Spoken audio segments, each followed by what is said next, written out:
Hey guys, welcome to ReCHARGE.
All right, guys, I hope that if you are watching online tonight instead of here, that you will try to work your schedule out to be here. We're trying to add to, it's been like 2 weeks now, 3 weeks now that we've been meeting in person.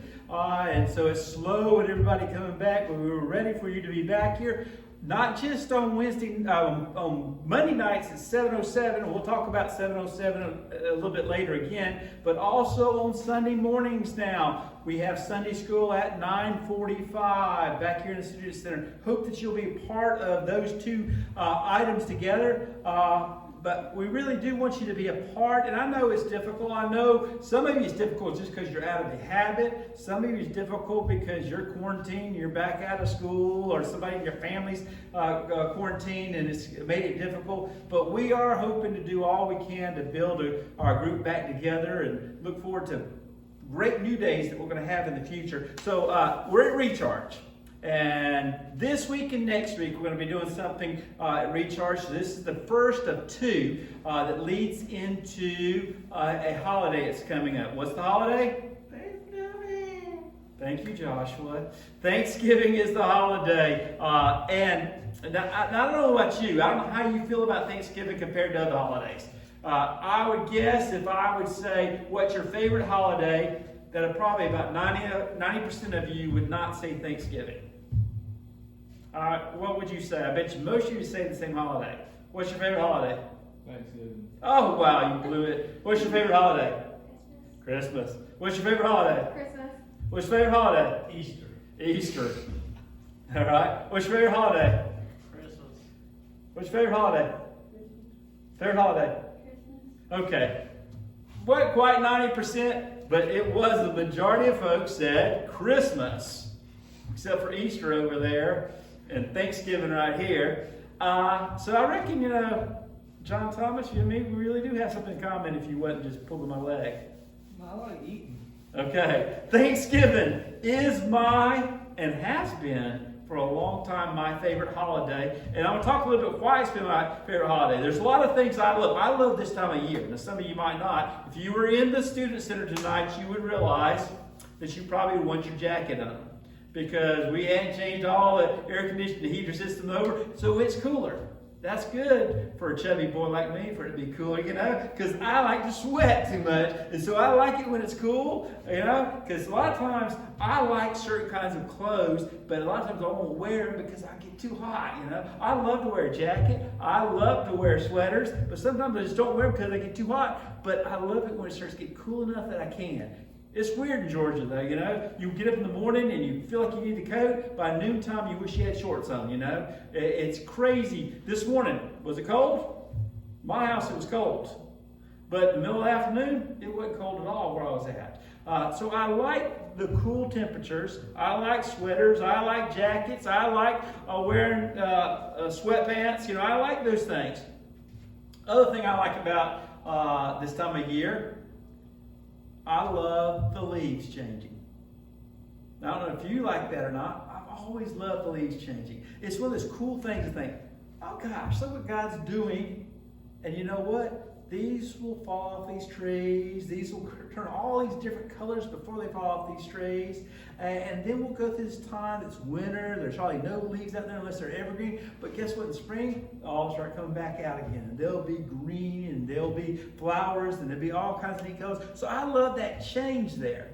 I like the fact that other than maybe getting a blower to my yard and running across it with my lawnmower to get the leaves out of the way, that I can go through this period of time that I'm not cutting the grass every single week or having to do that. That's nice. I like to work in my yard, but by the time we get to November, I'm ready to stop working in the yard, I'm ready to not have all of those extra chores in the yard. And then I would say the final thing, when I start thinking about the fall and moving toward Thanksgiving, that I really, really like, I like football. And I like football, and I like football, And around Thanksgiving time, there's always lots of football to watch, So it's an exciting time for me. Now, I used to say, and I probably still say it a little bit, and this is what I think John Thomas said a while ago. I used to say the reason I really like Thanksgiving is I like to, what did you say? Eat.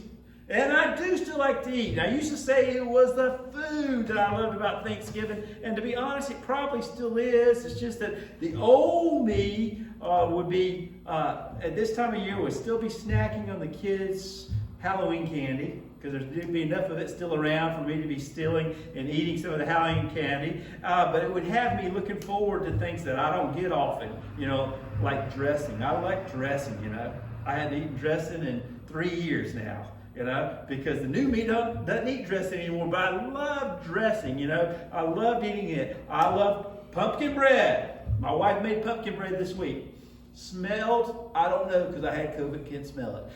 But there was that feeling that there was pumpkin bread being made in the house, And I thought, I really like some of that. I like to get her pumpkin bread and slice it in the morning and put some butter on it and then put it in the microwave just a little bit to get it warm, and I like to eat it. Hadn't ate pumpkin bread in a couple of years either, but she made a bunch of it this week, and I wanted to. I like pumpkin pies. One thing I like better than a pumpkin pie, I don't know if you want to call them pecan pies or pecan pies. I call them pecan pies. I like those pies, So all those things are things that I like. But most of all, just as I said, what I liked about the fall and this time of year, it was football. Now in my life, what I also say? I like turkey. Now some people can't stand turkey. They think it's always dry and nasty and stuff. But I have fallen in love with turkey. I love turkey a lot this year. And I also like soups, and I like chilies, and I like taco soup, and all kinds of different things you have this time of year. And I like chili. But the best part of all that makes this holiday seem even different than all other holidays, this holiday isn't about what Santa's going to bring me. It's not about, that kind of stuff. It's not about busy shopping in the stores or feel obligation to do certain things. This holiday is just about, in so many ways, just being with your family. Just being with the people that you love. The people that you think are the closest of your close. Just being with them. And that's what I like. Now this year, it's a bit different from our family. Because of COVID and because of the way this year's been, it's a little less family at our Thanksgiving this year. Thanksgiving for me this year will be Lynn and Joshua and Lydia and her fiance Jeff and my mom. That's going to be our Thanksgiving.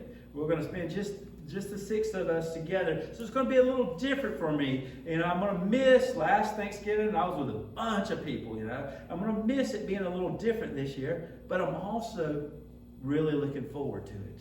I'm looking forward to the six of us having some really good times together, some really good conversation together.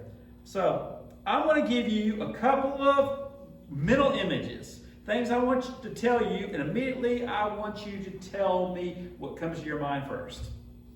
Now, I've kind of already talked about these a little bit. I want to hear multiple ones of y'all tell you what comes to your mind first. All right. Colorful leaves. First thing comes to your mind. Fall. Almost everybody in here said fall, okay? Some of the rest of you didn't answer that. I want you to answer the next one. In my yard right now, other than about 5 or 6 swipes that are close to the house that we took with the lawnmower, my yard, there are a lot of leaves. And they're getting to be a little less colorful, the ones than they were when they first fell. In fact, most of them kind of are more brown than anything now. But when they were falling and coming off the trees, they were all different colors. But you know where there's more leaves than there are on my yard? In my swimming pool. And we have cleaned them out and cleaned them out and cleaned them out. I haven't been cutting grass, but I've been cleaning leaves out of the daggum swimming pool, and see that. But when you go into my house, there's also colorful leaves in my house. Because my wife has this habit of redoing the mantle over our fireplace, and she decorates it with every season. And right now we got little pilgrims up there, we got little Native Americans up there in full dress, we've got all these colorful leaves up there, we've got some kind of pumpkins with lights in them, all up there. But then you go to any of our doors, we've got these fall wreaths on our doors. And then when you want clean off your feet, we've got these fall mats for you. And when you go into our foyer, you got all these little fall houses all set up there. It's a celebration in my house of all things at this time of the year, because that's what my wife likes to do. In our kitchen, you got those drying towels, to dry the dishes with, all fall decorated. And this year, my wife bought fall dishes. She bought these, and we've actually been using these fall dishes since September. And so we've got these fall dishes, sort of like people have Christmas dishes. We've got fall dishes now at our house, And it all makes me, every time we sit down to eat, every time I look at one of those dishes, every time I walk through one of the rooms in our house, I think of Thanksgiving. I used to really fuss at my wife because she would like to decorate for Christmas so early. So we talked her into decorating for Thanksgiving. And now we kind of push off the decoration for Christmas so soon. So think about Thanksgiving. Thanksgiving, how did it all begin? Well, in our country, officially, President Washington proclaimed the first day of Thanksgiving in 1789. That was the first time it was declared a special day for Thanksgiving. But it wasn't too much later when one of our other famous presidents, President Lincoln, in the middle of the Civil War in 1863, established that the last Thursday in November is going to be a permanent holiday. And you got to think about, he's talking about being thankful. You got to remember, our nation was in turmoil at that time, what was going on. And he's talked about how we needed to be thankful. So that's how it all began. All right, here's your second word. First thing comes to your mind when I say pilgrims. Anything come to your mind? Thanksgiving. Thanksgiving. Anything else come to your mind when I say pilgrims? No thoughts. Not a single thought. What's your thought? What's that? You just think of the image of a pilgrim? You know what I think of when I think of pilgrims? I don't know what you did in elementary school, and I don't know if you'll even relate to this. But when I was in elementary school, every year before Thanksgiving, our teacher would bring all of these grocery sacks. I'm not talking about the little white plastic ones that they fill up at Walmart now to rip before you get home, you know. I'm talking about grocery sacks. The brown sacks, you remember those? You seen those? Big old sacks.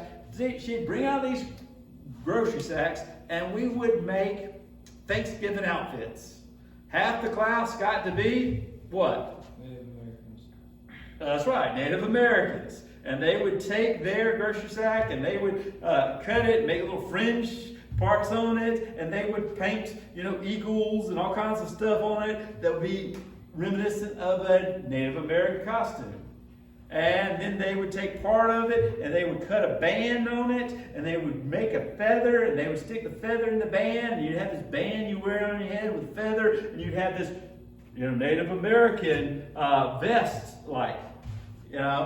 And then the other half of the class, they would take the same kind of grocery sacks and they would make these funky little things, these big collars and buckles down the front of it, and we'd cut our little arms into it so we could wear it with the buckles down. And then we'd make these really goofy looking tall hats and put a buckle right on the top, And so half the class was pilgrims and half of the class were Native Americans. And so we looked like goofy people trying to dress like them. We learned how the Pilgrims were the very first American settlers to have a celebration that was considered a celebration to thanks to God. They had this 3-day festival back in 1621. They thanked God for bringing them through a really harsh winter, but they would also it was also a thanks not just to God for the harsh winter, but it was a thanks to the Native Americans in the area because the Native Americans basically saved them, because they taught them how to do 2 things the way they needed to do there. You know what those 2 things were? Farm. What do you think? What kind of farming? Corn. They taught them how to grow corn, and they taught them a second thing that they needed to do there that would help them do. They taught them how to fish. So fish and corn, growing food and fishing in that territory, what you need to do, they taught them how to do that. And so it was this way of thanking them for that time. All right, third thing, and don't say Thanksgiving when I say this. Third thing, turkey. First thing comes to your mind. The day. Dinner. Anybody else? Turkey. Ham. Okay. Turkey. Feast. Now, why do we eat turkey at Thanksgiving? Anybody know? It's good. Some of us think that it's good. I love it. But some of us, we don't like it at all. Why do we eat turkey at Thanksgiving? I don't know. Maybe it's because in autumn you have all the colors and the turkey has all those when it fans out, that colorful tail, type, thing that you have there. I don't know. Did you ever make, when you were a kid, did you ever make those Thanksgiving turkeys by tracing your hand? You trace your hand and you make a little gobbler head over here, and then you make all these different fingers that look like different kind of colored feathers, there. Maybe it's that reason, tracing your hands. I already told you, I love turkey. The last 2 years, turkey has probably become my main source of protein in my life. I eat turkey more than I ever had. In fact, I had it for lunch yesterday. My wife had bought these big old turkey breasts that had been kind of smoked there, and we ate it. So good, it was the most. It really, I don't know how they cooked it, but they cooked it just right because it just was full of juices. It was really great. So I eat a lot of turkey, but it's not just turkey like that. I eat turkey bacon.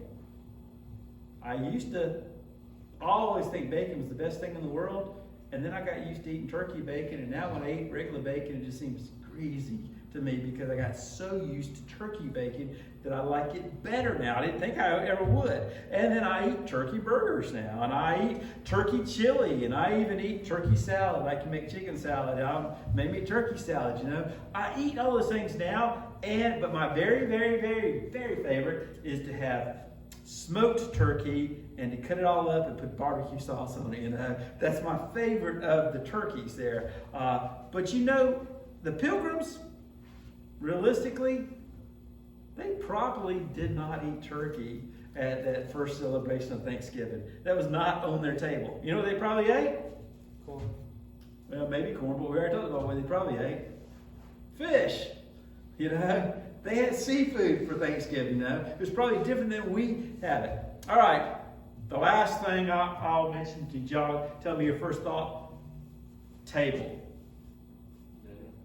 Dinner, family, food. All right. I think about the family table. Being, but maybe for you think about at Thanksgiving, you think about being out of school for a little while, being out of school all week or part of the week, and having the weekend. Maybe you think about going on a trip to see family, In a normal year, you know what the busiest travel days of the year are? Week of Thanksgiving. More so than Christmas, more so than New Year's, more so than July the 4th. The busiest days. Usually they have some reporters stuck up there at Atlanta Hartsfield Airport, showing all these long lines of people trying to get their check to get through, there, and about the airport being jam full. That's the way it usually is this time of year. But I also think about after that meal, usually that next day when we're getting ready to eat leftovers, you know what I usually do the day after Thanksgiving when I eat the leftovers? That's when all the rivalry football games are. All the teams that play each other that, play every year. That's when Georgia and Georgia Tech always play. Won't be playing this year. Because those rivalry games aren't happening because people are all playing in their own conferences, their teams. So it's a different time than it normally is. So many of these images of food and family and celebrations,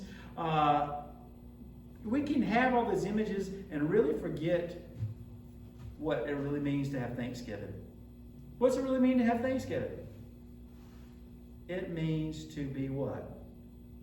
Thankful. To give thanks. And so many times we do all these things, and you might sit around before you eat on Thanksgiving Day and everybody say what they're thankful for, but for the most part, it has nothing to do with Thanksgiving, Just as the holiday President Lincoln established in the midst of the Civil War, he did it at a devastating, tragic time in history, and he said, let's be thankful. So I want us to look a little bit at let's be thankful. I'm going to read this scripture. It won't take long, but it tells of a story. It comes out of Luke chapter 2. Anybody know what Luke chapter 2 is famous for? It's usually one time a year we always read this. Nobody know what Luke chapter 2 is? It's the Christmas story. That's when we read the Christmas story every year, you know, and we read about Mary and Joseph going to Bethlehem. We read about the shepherds. We read about the wise men. It's all right there in Luke chapter 2. You know, we read about those things, about the angels coming and singing Hosanna. It's all right there in that chapter. I want us to read later in that chapter. I want y'all to listen to Luke chapter 2, verse 36, 37, 38. I want you to hear these words. There was also a prophet, Anna, the daughter of Peniel, of the tribe of Asher. She was very old. She had lived with her husband 7 years after her marriage, and then was a widow until she was 84 years old. She never left the temple, but worshiped night and day, fasting and praying. Coming up to them, who's coming up to them? It's Mary and Joseph and baby Jesus coming to the temple. Coming up to them at that very moment, Anna gave thanks to God, and she spoke about that child to all who were looking forward to the redemption of Israel. So the story takes place. Mary and Joseph had brought baby Jesus to the temple as required by the law, and most scholars agree that Anna could have been a widow at that time for something like 60 plus years. Let's do the math here a little bit so you can understand how old she is. In that time, she was married probably around the customary age of, how old do you think she was married? 16. Nope. Huh? 12. Customary age at that time was somewhere around 12 years old. Middle schoolers, could you think about being married at 12? Yeah, I see that face is like a gross, you know. Who'd want to do that, you know? But that was the customary time. A girl was given into marriage at that time, and she had been married, it said, for 7 years before her husband passed away. So she was married somewhere around 12, and then he passed away somewhere around the time she was 19. And then she was a widow for all of those years, 65 plus years. So what did she do for 65 plus years after her husband had passed away? She became a prophet. She was there at the temple every day. Now I want you to understand something. Prophecy was pretty much seemed to be dead in Israel. If you read the Old Testament, you come all the way up, the last book in the Old Testament is the book of Malachi. And then it's like 400 and something years, there were no prophets. Nobody given prophecy. And suddenly now we get to the New Testament, Matthew, Mark, and Luke, and John, get the Gospels, and there's this prophetess. And she's given prophecy, and she's telling about this Christ child that is being born. So prophecy is actually revived with this older lady named Anna that's in her 80s. And she was probably lived in the temple in a small room because she'd been so devoted. She never missed an appointed time to go worship. She was always there every time the church worshiped. What do you think about Anna's actions? What do you think they say about her faith? Knowing what I just told you, what do you think it says about her faith? She was very devoted. She was very devoted. She wasn't just devoted sometimes. Sometimes we can be devoted for a little while, but then we just kind of lose interest. She was not just devoted, she was devoted for years and years and years and years. She had stayed devoted. You know, she was committed there. She had given herself completely to God. She prayed, she fasted, she was constantly at the temple, and as a prophetess, she was obviously had these visions. She was awaiting the birth of the Christ child. And so at 84 years of age, of all this complete dedication she had to God, she was given the honor of actually getting to do what? She got to see Christ. All those years, she talked about the day he was going to come, and she got to see him. How do you think she felt? What do you think she felt like when she saw Christ? That little baby, this old, wrinkled woman looks into the life of the face of that little baby, and she goes, it's God. That's Jesus. That's the Messiah. That's the one we've waited on. And she sees him. Could you imagine how she felt after all those years? I'm looking face to face with him. And what did she do? She expressed thankfulness. She praised God. She went out. She told everyone. She had seen first the image of what God was going to be like in a vision she had received. And now that vision was coming to life.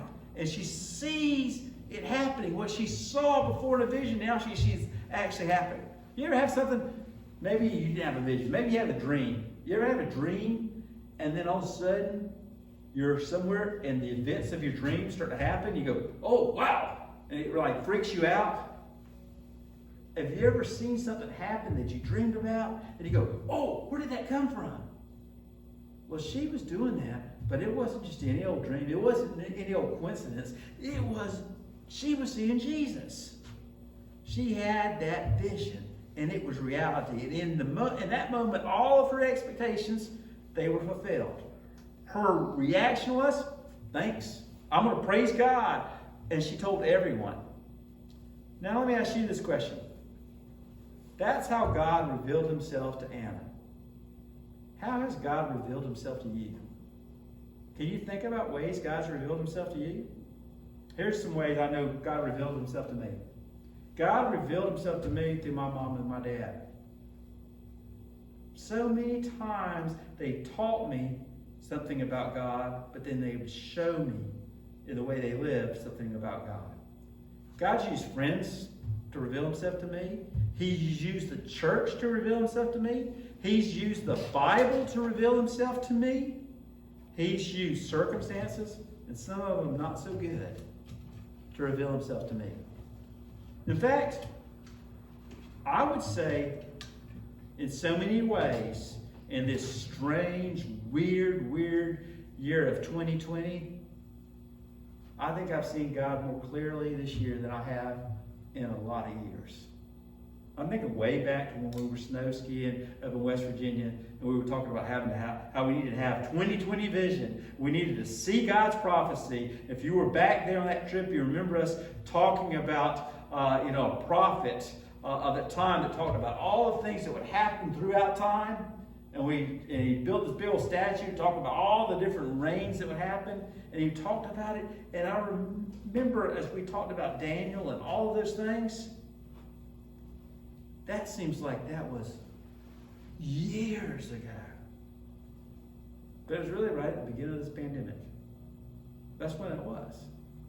And I'm thinking about how many things I was talking about. God, give us vision this year. Be thou our vision. Give us something that we can see you clearly. I don't know why or how, but I've seen God more clearly this year. 2020's made me see him more clearly. Through difficult times, through trials, through circumstances. How did she respond? She praised God. How have you responded to how God's revealed himself to you? We knew how she did. How have you? We've been doing for some weeks now, and we're going to continue doing. We're meeting at 7:07. It's all for us to remember a verse. Matthew 7:7. Matthew 7:7. It talks about doing three things. Asking, seeking, and knocking. Asking God. But doing more than ask him. Seeking God, going after him, knocking and taking action to hear what he has to tell us. So I hope that this year, 2020, is the year that you ask, and you seek, and you knock, and God reveals himself to you.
know next week is Thanksgiving coming up, but we will be here next Monday night. We're going to have finish up our Thanksgiving conversations. Tonight, we didn't play a game like we have been playing. We do have a game on point for next week. I hope that you'll be a part of it because I need several of you in order to play it. Hope you'll be a part of that. Hope you have a great Thanksgiving. And then after Thanksgiving, we're going to have a few Bible studies leading into Christmas this year, which is a little bit longer than we normally go because normally we have Christmas caroling and all kinds of other things that happen. But this year it's going to allow us to have youth a little bit longer. So I hope that you will come on out and join us. I hope that you enjoyed what you've learned tonight. Look forward to seeing you real soon. Remember, Sunday school, 9:45. That's a change in time, but 9:45 on Sunday mornings here in the Student Center. Hope to see you soon. Thanks.